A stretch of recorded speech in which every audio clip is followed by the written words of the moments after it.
Okay, so let's start with the axial skeleton starting from the skull.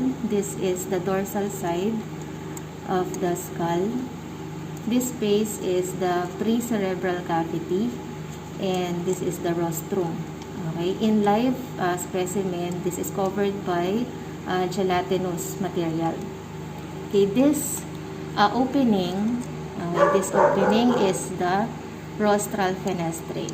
These two openings. Okay, and on this part is the orbit, okay, on both sides. And this projection is the antorbital process on both lateral sides. And mediolateral to it, this green color is the supraorbital crest. Okay, and the posterolateral is the post-orbital process. This is the post-orbital process. Okay, and mediolateral to post-orbital process is the otic capsule.